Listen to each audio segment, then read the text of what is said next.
All right, Shabbosai, good morning. Good morning. Let us begin by thanking all of our sponsors for this morning's shir. To thank our TALMUD Torah sponsors for the month of Adar Beis. To thank the Schwarzbaum family for dedicating all the Sherman Drushos in memory of Rabbi Aaron Schwarzbaum, Aharon Yosef ben Meir, Zichron Livracha, Leah Sol, in the zechus of her daughter Ilana Bas Esther's successful surgery and the complete refuah sheleima. And for a complete refuah sheleima, and the Meir Hashem, a safe return of our hostages and all of our soldiers. Maia Hoffman, in memory of her father Reuven ben Emanuel, and in the merit of hatzlacha, health and joy for her entire family. Yoel Sara Kelman, in honor of the birth of their son, and in memory of Staff Sergeant David Sasson Hashem Yikom Damo. We dedicate our learning this morning Le'ilui Nishmas Staff Sergeant Matan Vinogradov and Warrant Officer Sebastian Chayon. We hope that in the merit of our TALMUD Torah, their neshama and aliyah, the families in neshama, and all of Klal Yisrael, merit Hashem should be zocha to besoros tovos. So with that, let us begin. We have a lot to do today, Baruch Hashem, and exciting new developments ahead of us today as well. In Meir Hashem, beginning of a new parak. So today's daf is Chaf Aleph 21, and we are picking up in Meir Hashem on Chaf Amud Beis 20b. And I believe we left off yesterday at Rabbi Shmuel Silber, right? Which is 2, 4, 6, 7 lines up from before it gets wide. So Rabbi Shmuel Silber, Echad Halav Mishlosha Yachzer Lolovis. So let's remember again, we had 2 cases in the Mishnah. Well, we had more than 2 cases in the Mishnah, but 2 cases like this. Case number 1 in the Mishnah is, I'm walking around, I go ahead and I find 3 documents. And all 3 documents have the same borrower named in them for 3 different lenders. So the Mishnah said that halacha l'maisa, in that case, we return the documents to the borrower because we assume that it's the borrower. In other words, we saw in the Mishnah there are 2 different two different possibilities. Better? Thank you. 2 different possibilities. Possibility number 1 is that it's 3 different lenders who went ahead and lost their respective shtaros. Or possibility number 2 is that it's 1 borrower who lost all of his shtaros. So the Mishnah essentially says, Emanuel says, the greater statistical probability is that it's 1 borrower who lost all of his shtaros. And therefore, halacha l'maisa, we return the documents to the borrower. Okay, good. So Gemara says, because if you would think that these documents belong to the lenders, so why are they together? In other words, if it's the lenders who indeed lost their documents, why is it that the documents of 3 independent lenders are all coupled together? The Gemara says, Dilma lekiyu minhu azli. Maybe the 3 different lenders were bringing their documents to Beis Din to be certified.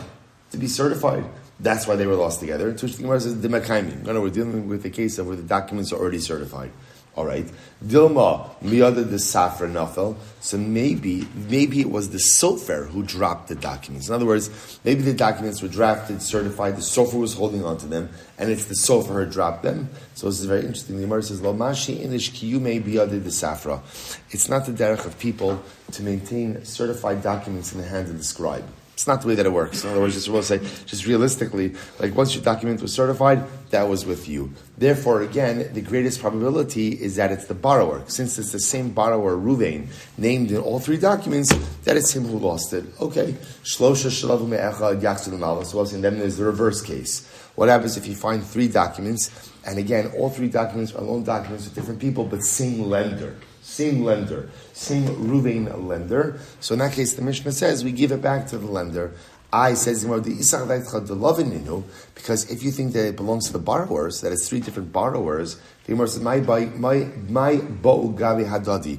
Why are they together? Why are those documents together?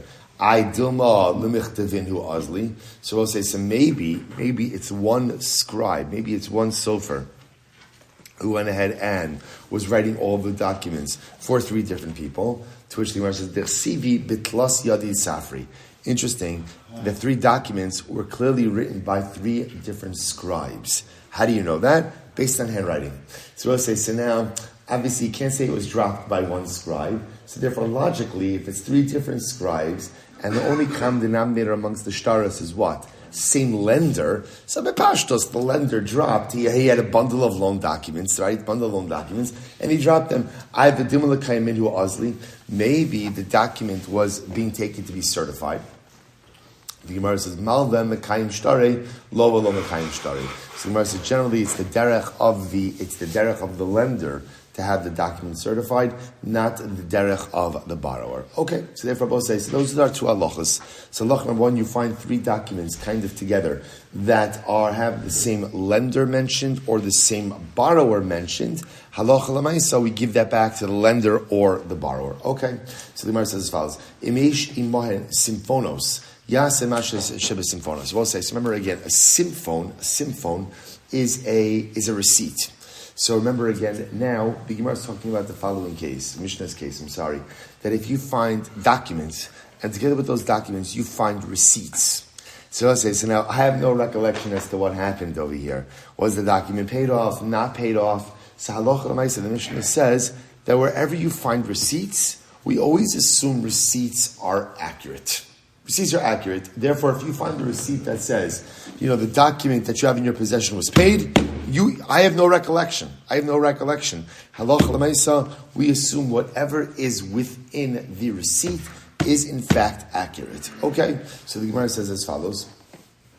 So we'll say, so now the Gemara is going to quote this shita, and this shita is now going to serve as the basis of our discussion until the end of the parak. So Rabbi Yirmiyah bar Abba says, Rabbi Yirmiyah bar Abba says the name of Rav.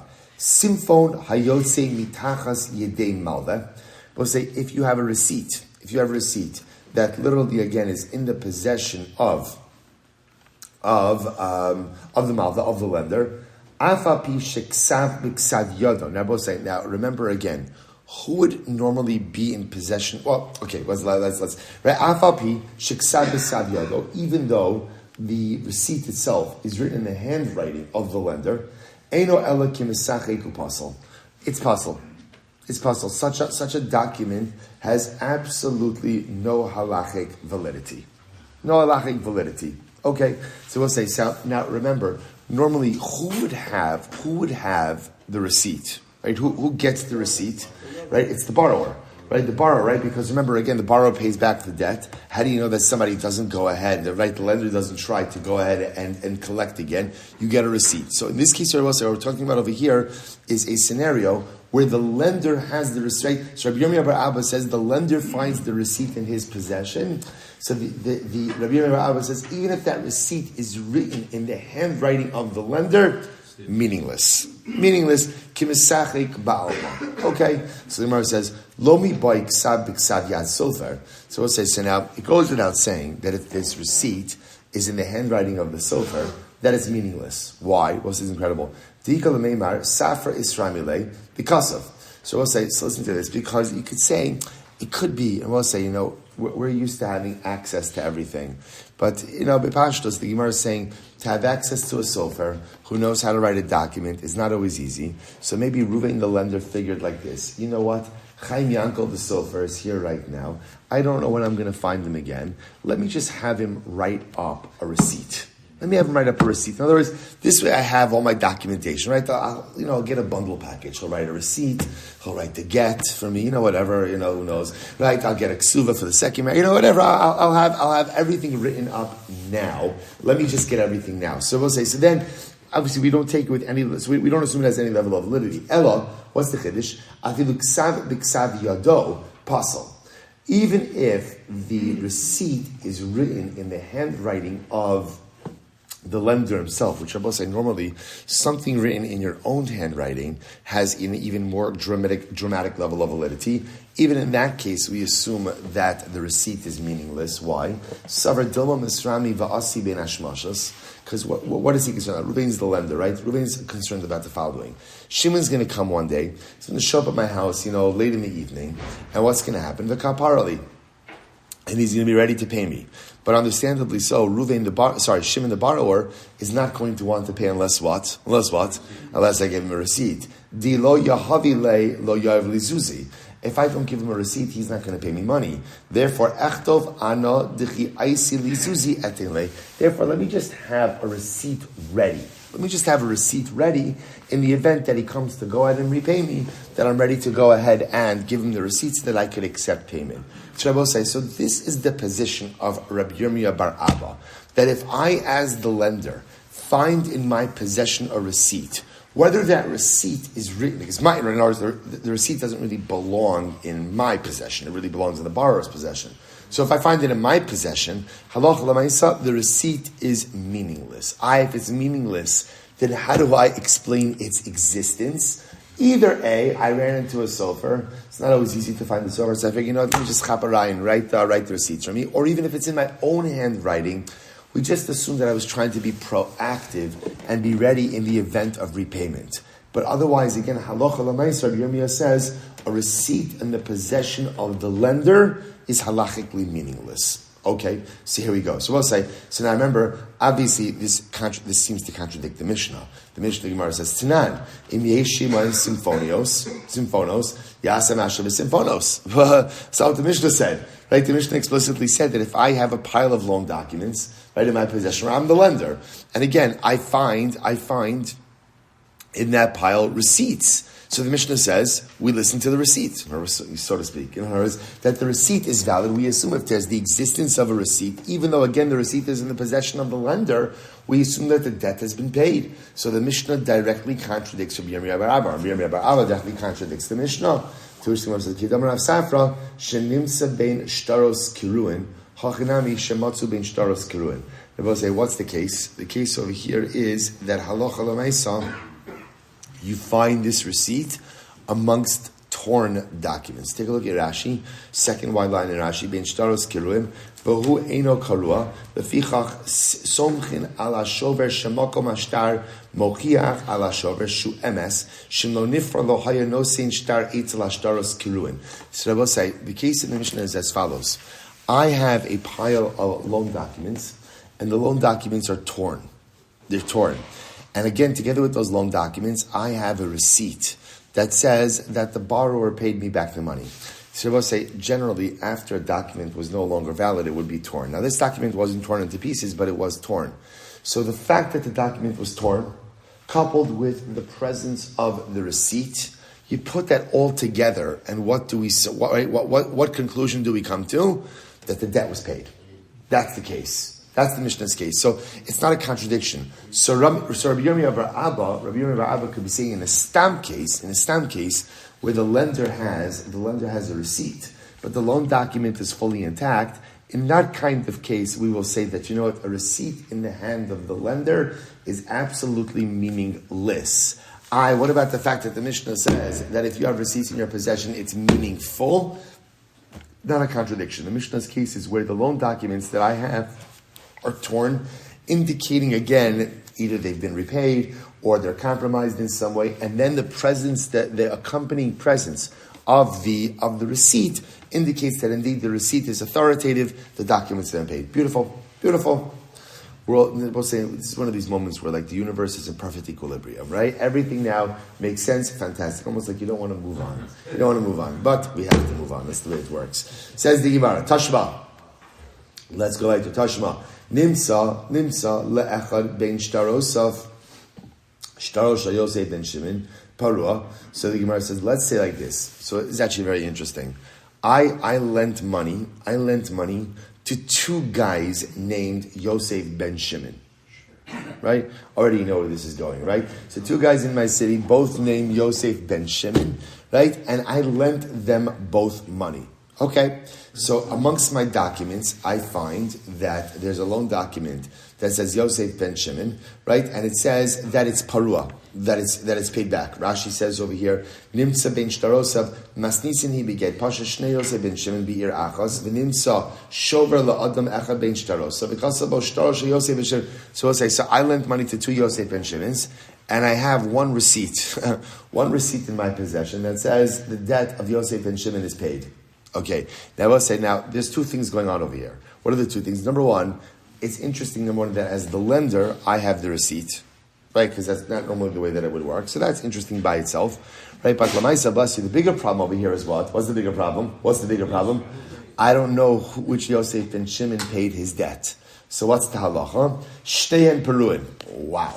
The Gemara says both debts are considered paid, which essentially means, in other words, it's not that obviously both debts were not paid.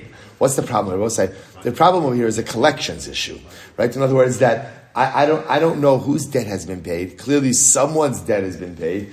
Obviously, these Yosef and Shimon's are both smart guys. So what are they both going to say? What are they both going to say? It was me, right? It was me, right? Or it's him who didn't pay. So therefore, I really have no way to collect anything.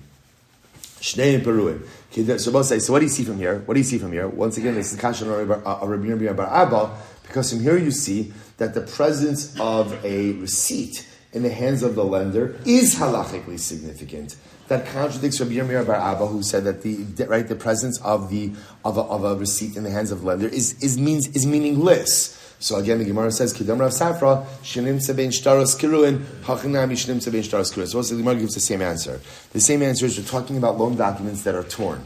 While it's true that halacha l'maisa, again, I have two loan documents that say that I lent money to Yosef and Shimon, right? And I have one receipt. So the loan documents are torn. So the fact that I have torn loan documents together with one receipt indicates that something's been paid. The receipt says Yosef and Shimon paid. I don't know which Yosef and Shimon. Therefore, halacha l'maisa, again, the onus is on me. That's the case. Okay. So Tashma, both side, 3 lines are from the bottom. Chafam base. Tashma. Shvua shelo pakadnu abba, v'shelo amar lanu abba, v'shelo matzanu ben shtarosav shel abba, sheshtar ze parua. So it's a very interesting case over here. So let's say Reuven went ahead and lent money. Reuven dies, and his Yisomim come along, and his Yisomim say like this: we have this loan document from our father, right? That people owe our father money, and we swear that our father never indicated to us that any of these documents were paid. So as far as we know, these are still outstanding debts. Take a look at Rashi for just a moment. Shavua shelo pakadnu abba nishnahi b'shvuas Yisomim mina Yisomim lo yifru ela b'shvua. Uma shvuason shvua shelo pakadnu abba b'tzavas misa shelo amar lanu kodem lochein v'shelo matzinu shover ben shtarosav shel abba al shtar zeh shei parua im masa samchin alei. So the case over here is like this. These are actually Yisomim that want to collect from Yisomim, right? So Reuven lent money to Shimon. Reuven died, Shimon died. Now Reuven's Yisomim want to go ahead and collect money from Shimon's Yisomim. So what do? They go out and they swear. They swear that to the best of our knowledge, we have no knowledge that our father ever collected on this debt. And therefore, again, in other words, what they say is, we don't have even a receipt in our possession. What do you see from there? That had there been a receipt in Reuven's possession, Reuven the lender, that receipt would have been meaningful. Once again, contradiction to Rabbi Yirmiyah Bar Abba. Because Rabbi Yirmiyah Bar Abba said, whenever you have a receipt in the possession of the lender, such a receipt is absolutely meaningless. To which the Gemara says, once again, Amar Rav Safra shenimsa ben shtaros kiruin. So also the answer keeps on becoming the same thing again. Generally, you're right. Generally, the halacha will be like Rabbi Yirmiyah Bar Abba, that a receipt in the possession of the lender is going to be meaningless. Whether it's in his handwriting, the sofer's handwriting, the only time it's meaningful is when there's something that lends credence to it. What's an example of saying that lends credence to it? A torn loan document. A torn loan document seems to lend some level of credence that maybe this has been repaid. So you take that, the fact that it's torn, coupled with the fact that there is a receipt, you put that together and kind of like where there's smoke, there's fire. So Tashma, let's go back there. Simfon she'ishalav edimis kain bechal samav.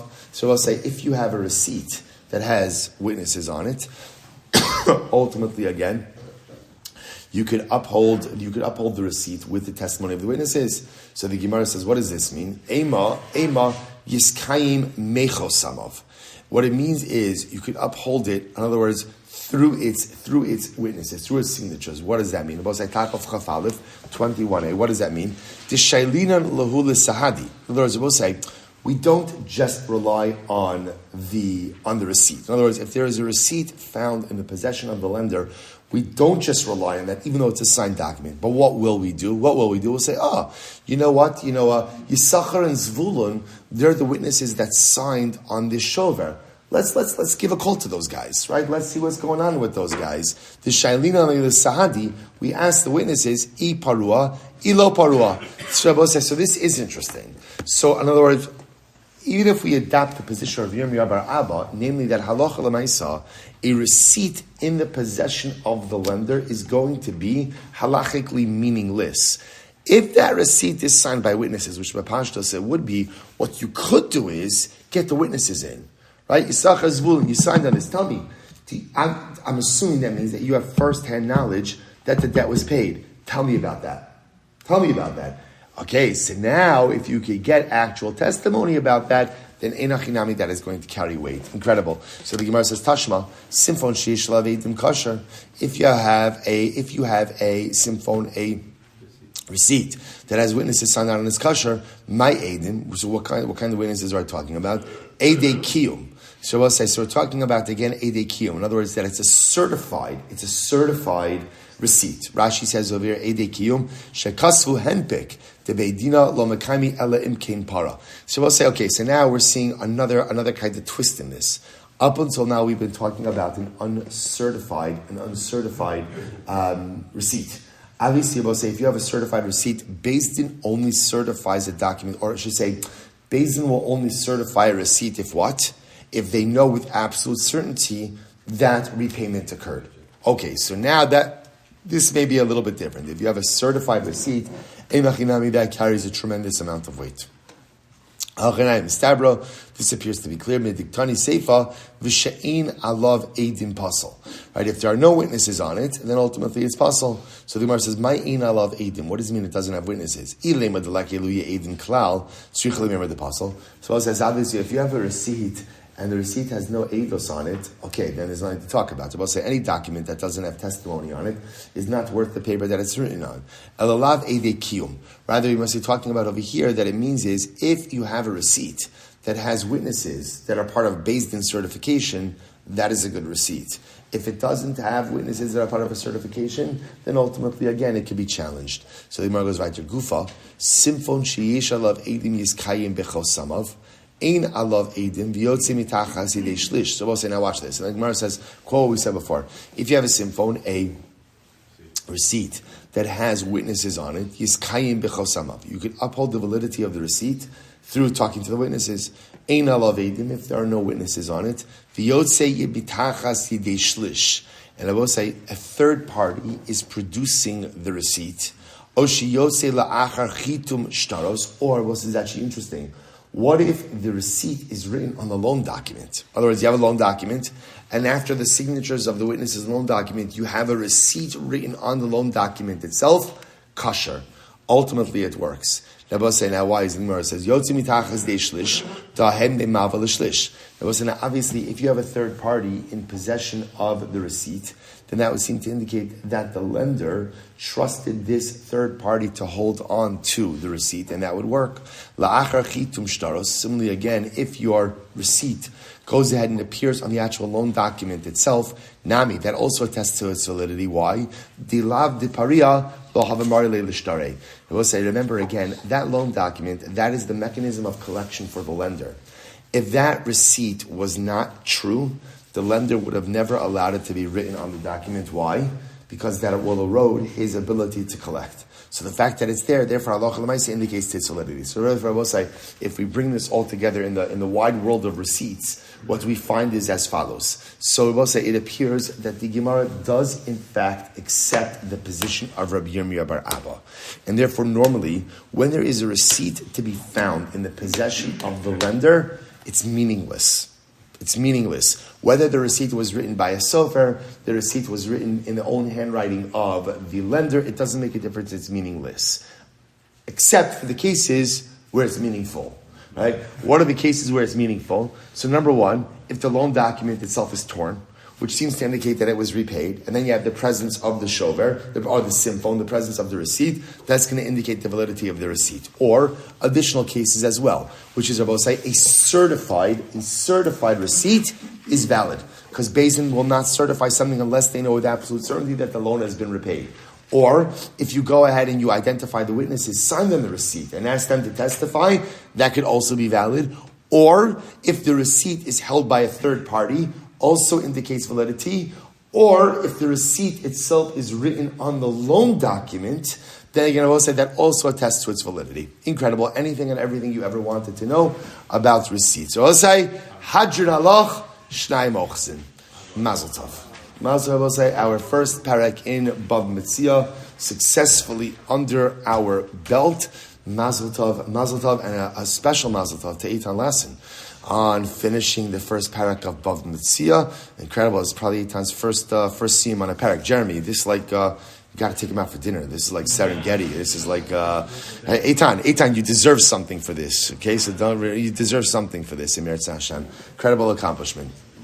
You know, the way it works in life is Hakol Holech Achar Asof. Everything goes by how you end. So yeah, if you show up for the last couple of blot of Shnai Mochzin, you finish the parak. That's the way it works.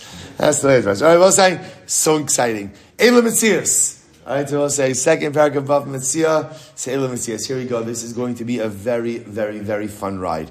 All of us together will say, incredible. Eila Metzias Shalom, ve'elu chayv lahachris. I will say there are some things in life where if you find them, they are yours. And other things where if you find them, you are obligated to announce them. Rashi says over here, Rashi already gives us kind of coming attractions with this. And ultimately, again, tells us what's going on. So Rashi says, getting ahead of ourselves a little bit. So I'll say, so this is so in general, so let's just frame this in the right way. I'm minding my own business, right? Walking down the street. I find something in the street. Can I keep it? Or do I have to track down the owner? The answer is, it depends. It depends on the object that you are finding. See, here we go. For example, Eila Metzia Shalom.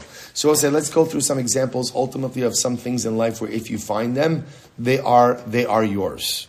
They are yours. So the Gemara says, Eila Metzia Shalom, Matzah Peiros Mifuzarim. So I'll say, if you find scattered fruit, Maos Mifuzaros, or scattered money, Krichos Birshus Harabim, or you find small sheaves in the public domain, Igule Dvela, a cake of pressed figs, Kikara Shal Nachtum, so baker's loaves. We'll say we're going to talk about this in the Gemara, that there are two different types of loaves of bread. There's what we call Kikaros Nachtum, which are baker's loaves, mass-produced loaves, versus Kikara Shal Balabayis, homemade bread. What's the difference? Baker's loaves, mass-produced, every loaf looks the same, right? Home-baked bread, homemade bread, everybody's homemade bread looks different. Okay, so therefore, baker's bread, machruzo shel dagim, a string of fish, and again we'll discuss these cases as well. Chaticho shel basar, a piece of meat. Gizeit semer, tufts of wool. So the Gemara says, halukuchim and medinasan, that come from their respective places. Vanitze pishtan, or again, tufts of flax. Lishonos shel argaman, tufts of purple wool. Hare elu shel div Rabbi Meir. So as Rabbi Meir says, these are all examples of things where if you find them, you're allowed to keep them. Now, what's the logic? What's the logic in all of these things? We're going to see these items don't have simanim. They don't have identifiable marks. They're not unique. So because they're not unique, when the owner loses them, he has what we're going to call yeyosh. So we'll say yeyosh, we've seen yeyosh many times before. Yeyosh means despair. Right? Yeyosh means a person gives up hope of ever retrieving these items because they are so nondescript. Therefore, halacha l'maisa, because he has yeyosh, they effectively become hefker, ownerless, and because they are ownerless, therefore, if I find them, I have the right to keep them. That's our first list. If you take a look at Rashi, Rashi says, first Rashi over here, he says, Maos mefuzarin, nisyaishu habaylim mehen, kidam megimar v'hefkerhein. So I'll say again, because the common denominator amongst all of the items listed in the Mishnah is they're all nondescript, right, or mass-produced. They have no identifying siman, and therefore, again, the owner has yeyosh, despairs of ever retrieving. Once there is yeyosh, the object becomes hefker. Once it becomes hefker, I, the finder, have the ability to keep it. That's Rabbi Meir. Rabbi Huda says, Kol she'ish bo shinui chayiv lahachris. So Rabbi Huda says that any item that you find that has something unique about it, you are obligated to go ahead and announce it. If you find it, you're obligated to announce it. We'll say, obviously, we're going to discuss the mechanism for tracking down the owner of an object. But you're obligated to announce that you found it. For example, what's the example of a shinui? Ketzad, matzah igul ubesocho cheres. find a cake of pressed figs, and inside of it is a pottery shard. There was what I just want to point out. What Rabbi Hy'd is coming along and saying is as follows: that obviously the Mishnah just gave a list of items that are generally nondescript, no siman. So Rabbi Hy'd just points out, by the way, you can have a case of a nondescript item that has some unique, peculiar future. So, for example, in the Mishnah, an example of something that is nondescript is a cake of pressed figs. Why I was saying every cake of pressed figs looks the same. So it says, fine. However, if you happen to come upon a cake of pressed figs and you notice there's something unique about this, for example, there is a pottery shard embedded in a cake of pressed figs, that's a shinui. That's something unique, and therefore that's going to require you to announce the fact that you found it. Kikar. You find a loaf of bread, and inside of the loaf of bread is money. So again, a loaf of bread by itself, especially the loaf of bread of a baker, is a nondescript item that generally, again, we assume the owner has yesh and you could keep it. If there's something unique inside of the loaf, that is going to require you to announce it. Okay? Rabbi Shimon Elazar Omer, Kol Klian Poria in Chayv Lahachar. Rabbi Shimon Elazar says, ultimately, Kol Klian Poria. And I will say, what Rashi says over Klian Poria, B'Gemar Mefarish. We'll see in the Gemara exactly what that is. But Rabbi Shimon Elazar says that halacha l'maaseh you are obligated to announce it if you found it. Okay, incredible. We'll say that is our Mishnah. Says the Gemara, Matzah peras mefuzar and v'kama. So we'll say here's what's interesting. So the Mishnah said that if you find scattered fruit, it's interesting. It's interesting that the Mishnah makes this distinction between things you find in life that are yours, versus things that you find in life that you have to seek out the owner. It's an incredible metaphor, I think, in life in general, that as we go through life, there are things that we come upon, right? Things that HaKadosh Baruch Hu kind of puts our way. And there are some things that come our way because HaKadosh Baruch Hu wants us to use it for ourselves.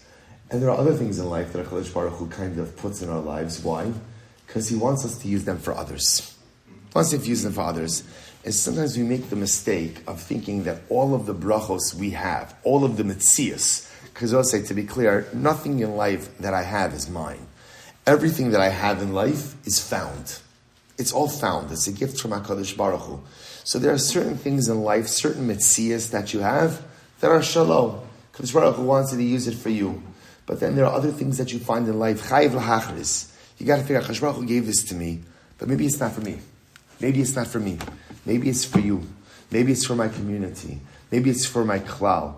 And kind of understanding the things that you should use for you versus the things which you should use to build the klal, the community around you.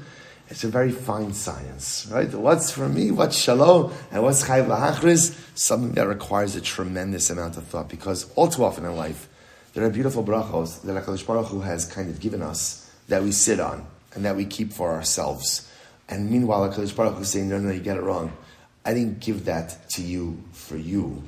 I gave that to you to make a difference in the lives of those around you. You're chayiv lahachris, that particular bracha. Okay? When to know which one is to be used for which, that's the great mystery of life. Let's go back there. Says the Gemara, Matzah peras mefuzar and v'kama. So we'll say, let's talk about the case of scattered fruit. So the Mishnah said that scattered fruit you are permitted to keep. So as I said, now obviously, what's the shaila? What's the definition of scattered?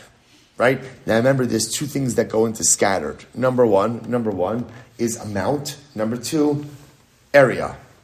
So what's the definition of scattered? So the Gemara says, Rabbi Yitzchak, kav ba'arba amos. Rabbi Yitzchak says, a kav of fruit scattered in arba amos. So we'll say, so just by the way, just like give you illustration purposes. So we know, so arba amos is an area of 6 feet. So that we know, dalar amos. A kav, just like in volume measurements, is somewhere between like 2 and 3 quarts. So just to give you like a volume measurement. So the area, so an amount of about between 2 and 3 quarts in an area of about 6 feet. That's considered to be scattered. Okay, kav ba'arba amos. So the Gemara says, Rashi says over here, it's interesting, kav, mefuzar ba'arba amos, aval b'gimel amos, lo v'pizer, v'tayim v'farish v'azah. So we'll say that, listen to this. So hechidami, so what's the case? I derech nefila, if it's talking about where it's clear that the produce was dropped, right? In other words, inadvertently dropped, then afilu tuvanami. So we'll say, then ultimately, again, even if it's more than a kav, it should still become hefker, right? Why? Because we'll say, if it's clear that someone dropped it, right? And remember, it's fruit. So there's no siman. Then I will say, a person certainly has yeush on fruit that they drop in Rishus Harabim, in a public domain, right? Because halacha l'maisa, there's no real way to retrieve it. So even if it's more than a kav, it should become yeush. And I will say, if it is clear that the produce was placed down with intentionality, I don't know, it was, the apples are assembled in a pyramid. So that's obviously somebody put it down intentionally. Then in that case, we'll say that obviously if there's intentionality, then it doesn't become hefker, right? Then there's no yeyosh. Then even less than a kav, you shouldn't be able to keep it. So what's the case? Well,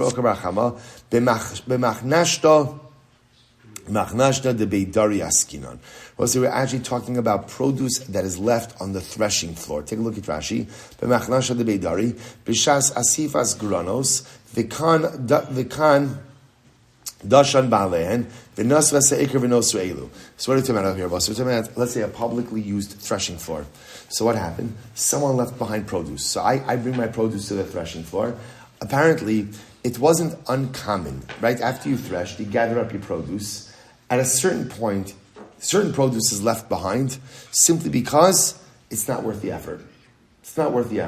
So what's an example of the amount of produce that a person would commonly leave behind on the threshing floor because it's not worth the effort of gathering it up? A kav of produce within dalar amas, right? That's the amount where, again, it's not worth the tircha. It's not worth the tircha. So the Gemara says, "Kav ba'arba amos dinafish tarchayu lo tarich inshi." So therefore, again, a kav of produce spread out over an area of dalar amas, it's not worth the effort. The effort is not, in other words, there's no good return on investment with that. It's too much effort for too little produce. So the Gemara says, "Velo hadr asi v'shakalahu afkuri mafkalahu." So ultimately, again, I will say it's not worth the effort, and therefore, Allah a person is mafkirit. B'tzir mehachi tarach v'hadra asi v'shakalu v'lo mafkilu. But I will say, for example, if you have a kav and it's spread out in less than dalar amas, then ultimately, again, that's not as much tircha, not as much effort. That effort is worth it, and a person would come back for that produce, and therefore, it's not hefker. It's not after. Okay. So Rabbi Yirmiyah asks an interesting question. What about half a kav in 2 amos? So I'll say, so what do you have in this case? It's half the produce, but also it's spread out over half the space. So therefore there's a much smaller area of dispersion. So what is that? So do we say on one hand, kav ba'arba amos taimamai? So why is it that if there is a kav in arba amos that is normally hefker, taimamai, mishum dinafish tarchayu? Because we'll say it's a lot of effort to kind of collect stuff over an area of dalar amos. But if it's only spread over 2 amos, right? Chazika b'shtei amos kevin lo nafish tarchayu lo mafkalahu. But if it's half a kav, even though it's half the produce, but it's also spread out over half the area, that's not such a tircha, and therefore a person won't be mafkirit. Odilma, mishum delo chashiv, v'chatzi kav b'shtei amos kevun delo chashiv mafkirit. On the other hand, let's say maybe it's also that in general, a kav of produce is not considered to be a chashiv amount, and therefore a person is mafkirit. Certainly a half a kav is not going to be a chashiv amount, and a person will be mafkirit. Okay, what about another case? Kabayim b'shmona amos. What happens if you left behind 2 kavim in 8 amos? So double the produce, dispersed over double the space. So mahu, what's the halacha? On one hand, kav ba'arba amos taimamai. Why is it that a kav in arba amos is generally considered to be hefker? Mishum dinafish tarchayu. Because it's a lot of effort to start collecting produce over an area of dalar amos. V'chol shekin kabayim b'shmona amos, kevan dinafish tarchayu, tfei mafkilu. And certainly, again, what? Certainly, if you have 2 kavim over 8 amos is even a bigger area. That's even a bigger pain. Certainly, a person is going to be mafkir. Odoma v'shum delo chashivi, or maybe it's because 1 kav is not chashuv. V'kabayim b'shmona amos keven dechashivi lo mafkir lehu. On the other hand, again, On the other hand, if you have two kavs, right, two kavim in 8 amos, that's much more chashuv, and therefore again a person is not going to be mafkirit. Okay, another case. Kav shumshumin ba'arba amos mahu. Both say, what happens if it's not produce, right, or not fruit, but sesame seeds? Sesame seeds, a kav of sesame seeds in 4 amos, right? So we'll say, so now what's the status of that? First white line at the bottom. Kav ba'arba amos taimamai. Why is it in general that a kav in arba amos is going to be hefker? Mishum de lo chashivi, because it's not chashuv. V'shum shemin, we'll say, but sesame seeds. Sesame seeds apparently are a high ticket item. So shum shemin keven de chashivi lo mafkir. We'll say people are not mafkir sesame seeds, right? And therefore, again, even a kav of sesame seeds in dalet amos would not be afker. O dilma mishum de nafish tarchayu. Or maybe again, I will say this. Generally, a kav of produce in dalet amos, there's a lot of tircha involved in collecting it. I will say, can you imagine the tircha collecting sesame seeds? V'kol shekin shum shemin keven de nafish tarchayu tfei mafkir. Or maybe again, I will say, a kav of sesame seeds, where there's even more tircha involved, it's certainly going to be mafkir. Another case, kav tami ba'arba amos, kav rimoni ba'arba amos mahu. So we'll say, so what about if you left behind, right, you find a kav of dates, or a kav of pomegranates? And I will say, what's the chap with dates and pomegranates? They're larger, so because they're larger, they're easier to collect. So what do you say? Is the person mafkir this or not? Mau. Kav ba'arba amos taimai mishum delo chashivi. Kav tar ba'arba amos. Kav rimoni ba'arba amos. Nami kevin delo chashivi mafkilu. So on one hand, is the reason why a kav in arba amos is hefker is because a kav in arba amos is not chashuv, and therefore same thing. A kav of dates or a kav of pomegranates in this area is also not chashuv. So maybe it's hefker. O dilma mishum denefishi tarchayu. Or maybe generally the reason why it's hefker is because it's a lot of effort to collect these items. A lot of effort involved in collecting these items. And ultimately, again, there would still be a lot of, and therefore, when it comes to kaftani ba'arba amos, kavimoni ba'arba amos, kevan the loan of ishtarchayu, lo mafkir. We'll say, but there isn't a lot of effort involved in collecting a kav of dates or pomegranates in an area of dalet amos. Why? Why? Because they're large. And therefore, maybe they're not hefker. So we'll say, what's the answer to all of these questions? All of these previous cases? My teku. Okay? For Ilana. So we'll say, so what is our takeaway? Our takeaway is that halacha, we just want a definition. What is the definition of peros mifuzarin in the Mishnah? Right? The Mishnah said if I find scattered fruit, right, it is considered to be that the owner has despaired of retrieving them, and therefore I, the finder, am permitted to keep it. What is the definition of scattered fruit? A kav of fruit scattered over an area of dalet amos. That's it. What about all of these nuanced cases? We'll have to leave it for Eliyahu. And I will say, as we say every single time, Teku teaches us, Teku is Chazal reminding us that there are certain questions for which we cannot find answers. There are many things in life that we wonder why. Why? So we'll say, but yet I don't have the answer. So what does a Yid do when you don't have an answer? What does a Yid do when you come to a Teku? We'll say, what do? Itmar. You move forward. You don't become paralyzed in life because of the questions you can't answer. You file them.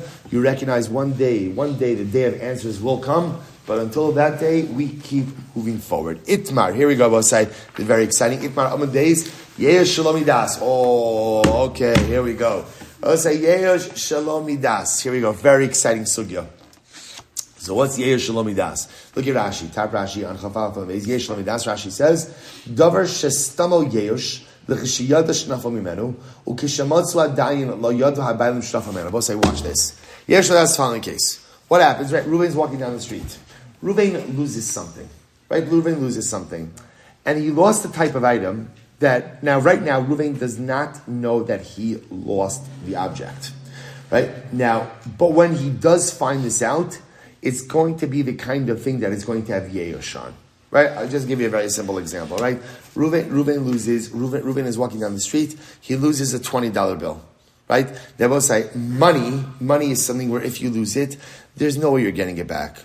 Right? No way you're getting it back. Money doesn't really have a siman, right? Money doesn't have an identifiable mark. So right now, Reuven has no idea that he lost it. When he knows it, he will have yeyosh. But right now, he doesn't have yeyosh, right? Why? Because he doesn't know that he lost it. Meanwhile, again, I find it. But I find it before Reuven knows that he lost it. That is called Yeyosh Shalomidas. So on one hand, again, Reuven right now doesn't have das. He doesn't have Yeyosh because he doesn't know that he lost it. But when he does find out, he's going to have Yeush. But I find the object before he actually experienced Yeush. So what is the halacha? What is the halacha in such a case like that? Can I keep it or can't I keep it? So Abaye says, Lo havi Yeush. Abaye says, that is not Yeush. That is not Yeush. Rava says, no, havi Yeush. All right, here we go. Fundamental machlokas Abaye and Rava. This is where it gets exciting. So here we go. B'davar sheish bo simin. Shabbos say, if the object that Reuven lost has a simin, koli amalo pligi de lo havi Yeush. Shabbos say, so obviously, if it has a simin, everyone agrees, has some identifying marker. And say, obviously, we're going to talk about in the world of simanim, what is considered to be a siman and what is not a siman. So we'll get into that. So if the object itself has a siman, everyone agrees that it's not Yeush. Right? Why?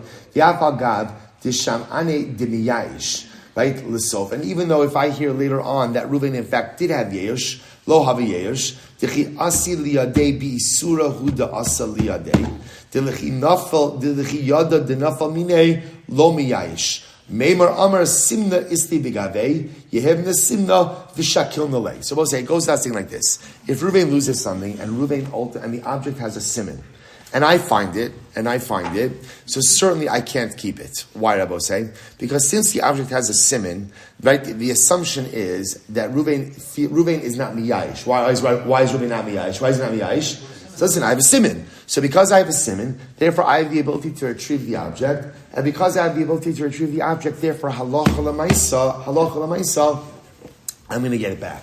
And I will say, even if I hear later on that Reuven says, I'm miyayish. Even though, again, he's maybe miyayish later on, at the time that the object came into my possession, ultimately, again, there was no Yeush and no anticipation of Yeush because the object has a siman, and therefore, again, it does not belong to me. So I'll say, that's going to be a case where everyone agrees. Fine. The Gemara says, Bezuto shalyam or bishliluso shalnar. Similarly, again, I will say, let's say, again, I'm walking, and I see Reuven lose an object. And Reuven's walking by the banks of the ocean. He drops the object, and the sea washes away the object. Or the river overflows and washes away the object. In that case, Rabbi say, Afagav the ispe simin, Rachmana shar yakidaba'in le'memer lekaman. Rabbi say, we're going to see later on that if you lose an object that has a simin, but it was washed away by the ocean or washed away by the river, there's Yeush. Right? There's Yeush. Right? Logically. Why? Because the owner says to himself, again, even though I might have the best simin in the object, that's gone. That is gone. Nothing more to talk about. So keep leaving. So we'll say, where's the machlokes case? Here we go. B'davar she'in bo simin.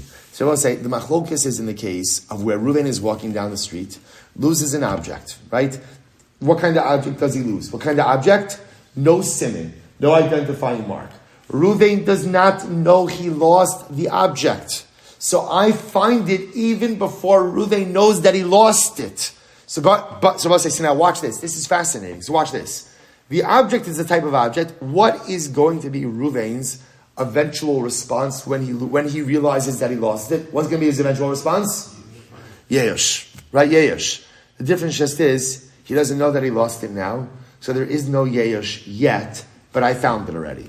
So what's halacha? Abaye Amar lo havi Yeush. Abaye says it's not Yeush. Not Yeush. Why? So the Gemara says the lo yada de nafal minei. Abaye says it's not Yeush. You know what I'm saying? Yeush is not like some kind of hocus pocus thing. What's Yeush? I own an object. I lose the object. I despair hope of retrieving the object. That's Yeush, and then it's hefker. If I don't know that I lost it, then ultimately, again, you can't claim Yeush. If you can't claim Yeush, it's not hefker. If it's not hefker, then you, the finder, have no right to keep it. It is mine. That's Abaye. Rava Amar Havi Yeush. Rava says, no, it is Yeush. Why? Because Rava said, listen. Rava says, we could see how this story ends. Right? We know how the story ends. It's true. Right now, Reuven doesn't know that he lost the $10 bill, right? He doesn't know that he lost the apple. He doesn't know that he lost the nondescript item. But we know the story. We know the script. Right? When he goes in and he realizes that he lost it, there's only one reaction that he's going to have, and that's what? I'm never getting this back. Right? And he's going to have Yeush. So the Gemara says, Amar simna lesle bigave, because he knows he has no simna in this object. Therefore, again, mehashta hu demiyayish. Sefer Rabbi say, because we know how the story ends, it's almost as if we're able to go ahead and retroactively superimpose, right, the ending on the beginning. So we'll say, so pretty much, I know that this is a yesh scenario. So because it's in a yesh scenario, therefore, again, essentially, retroactively, so to speak, the yesh sets in from the moment that Reuven lost the object. That's what's unfolding over there. So therefore, I will say, fundamental machlokas Abaye and Rava yesh shalom das. Reuven loses something. He does not know that he lost the object. It's the type of object where ultimately, again, he normally would have yesh. Normally would have yesh, but he doesn't have yesh yet. Abaye says, I can't keep it. Yesh is yesh. Yesh only occurs when the owner knows that he's lost it and has actively given up hope of retrieving it. Therefore, if you find it before yesh, you can't keep the object. Rava says, no, we know where the story is headed. So because you know the story is headed, essentially, halacha essentially says, so I'll say, essentially according to Rava, Rava says, halacha says, Reuven, you're miyayish. You don't know that you're miyayish, but you're miyayish already. Why? Because when you find out, you're going to realize in the moment that you lost it, you really were miyayish, and therefore, again, it's really yesh as of now. Hefker, you could keep it. I will say, just before we go on, I'll just tell you, there's a beautiful, beautiful kutzker. The kutzker, I will say, this is incredible. What's our topic? Yesh shalomi das. The kutzker says, in life, sometimes people have yesh, right? In life, people sometimes give up hope. Even though Rabbi Nachman says, Ein shun yeyosh ba'olam klal. There's no such thing as giving up. A yid never gives up. A yid never gives up hope. A yid never falls into the clutches of despair. So as I said, so what happens in life if you experience yeyosh? Says the Kutzker, it's only shalomi das. It's only because you're not thinking clearly. It's only because your das is not intact. If your das was intact, if you had your wits about you, he says, Adam sheba lichlal yeyosh, a person who comes to yeyosh, hari zerak michoser das. It's only because you're overwhelmed by your life circumstances. It's only because you're overwhelmed by the particular situation at hand. It's only because your das is compromised.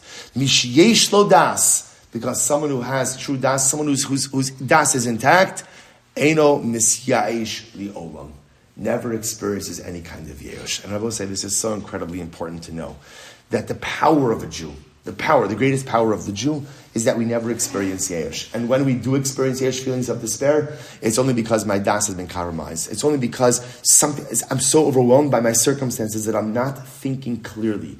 And I will say this is so important to know, because in life, there are times in life where we experience despair, where we give up hope. It's kind of important to give yourself like a little zetz on the cheek, to give yourself like a little slap, like splash a little cold water on your face, and just say, the only reason I'm feeling this way is because of the enormity of my circumstances have compromised my life outlook, have compromised my das. Because in reality, the power of the Jew is, there is no such thing as yeyosh in my life. No such thing as hashkafic yeyosh. Halachic yeyosh, absolutely. But no such thing as hashkafic yeyosh. And if I am experiencing that yeyosh, that's ultimately shalomi das. I'm not thinking clearly. Let me gather my wits about me. Let me get my das intact again, and I will realize there's no such thing as hopelessness for the yid. Ein shum yeyosh ba'olam klal. Whole Masechta is worth it for that. Okay, let's go back to Tashma. So what I say? So these are machlokas Abaye and Rava. Back to our regularly scheduled program. Right? So we're in the middle of our machlokas Abaye and Rava. So here we go. Tashma. Peros mifuzarin. All right, so as I say now, the Gemara is going to kind of launch a number of challenges from the Mishnah. Right? So what does the Mishnah say? I find scattered fruit. So we'll say, what does the Mishnah say in the case of scattered fruit? We'll say, I'm walking down the street. I see scattered fruit. What's the halacha? I can keep it. The Gemara says, Halo yada dinafal minei. But 1 second. Bipashtas, the owner of the fruit, doesn't know that he dropped it. In other words, why do I assume that the owner knows that he dropped it? Maybe he didn't drop it. And isn't this a case of yesh shalomi das? And what do you see? What's talacha? I'm allowed to keep it. What does that show you? That yesh shalomi das is like Rava. It's yesh. It's a braya to Rava. Kashan Abaye. Amar Rav Ukva bar Chama hacha b'machnashta debizri askinon davei demidasi. None of us remember, how do we set up this case? This is a case of threshing floor. He's the threshing floor. Rabbi saying this is a case where Reuven actively left behind produce, right? He decided it wasn't worth his while to gather this back up. So it's not a case of yesh shalomidas. He knows full well that he left this produce behind, and therefore, that's why I'm allowed to keep it. Rabbi say, you know what we'll do? We'll stop over here today. We're fine, by the way. Do not get nervous. We are absolutely fine.